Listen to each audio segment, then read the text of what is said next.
পাঁচলাইশের পার্কটা কিন্তু অনেক আগে থেকেই এই এলাকার মানুষজনের হাঁটা চলার একমাত্র জায়গা।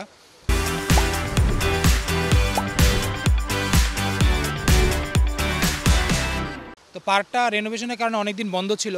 তো আমরা রেনোভেশনের কাজ শেষ হয়ে গেছে, রেনোভেশনের কাজ শেষ হয়ে আমরা এখন পার্কটা চালু হবে। তো আমরা যেটা সবাই মিলে সিদ্ধান্ত নিয়েছি, যেহেতু পার্কটা দেশের এইরকম একটা বিপ্লবী সরকার আসার পরে যেহেতু পার্কটা চালু হচ্ছে, আমরা এই জুলাই বিপ্লবকে শ্রদ্ধা জানিয়ে এই পার্কটার নাম জুলাই স্মৃতি উদ্যান করতে যাচ্ছি।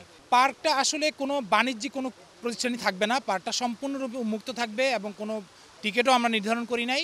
পার্কে হাঁটা চলা থাকবে, আপনারা দেখতে পাচ্ছেন চারপাশে প্রচুর বসার জায়গা, বাচ্চাদের খেলার রাইড আছে, আমরা একটা ফোয়ারা আছে, যে ফোয়ারাটা আমরা মাঝে মাঝে চালাবো। আশা করছি সবাই খুব আনন্দ পাবে। এবং আগে যেহেতু পার্কে কোনো ওয়াশরুম ছিল না, নামাজের জায়গা ছিল না, এখানে কিন্তু ওয়াশরুম আছে, নামাজের জায়গা আছে, মহিলা পুরুষ আলাদা ওয়াশরুম, ইভেন হুইল চেয়ার নিয়েও এখানে চাইলে কেউ ওয়াশরুমে যেতে পারবে।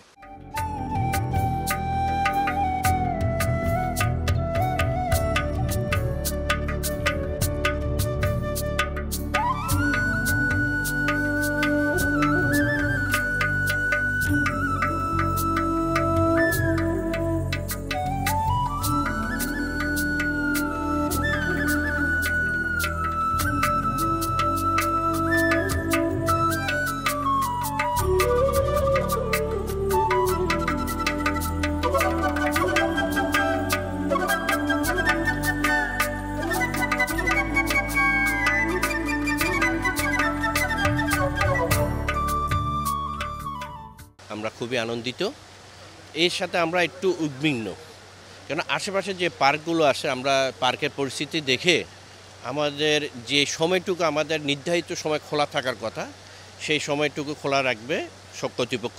আশা করি সন্ধ্যার পরে যেন আর আমাদের এলাকায় এই পার্কটা নির্ধারিত সময়ের পর যেন বন্ধ থাকে এবং নানার আর এই প্রতিকূলতার মধ্যে এই পার্কটা আমরা পাঁচলাইশবাসী পেয়েছি।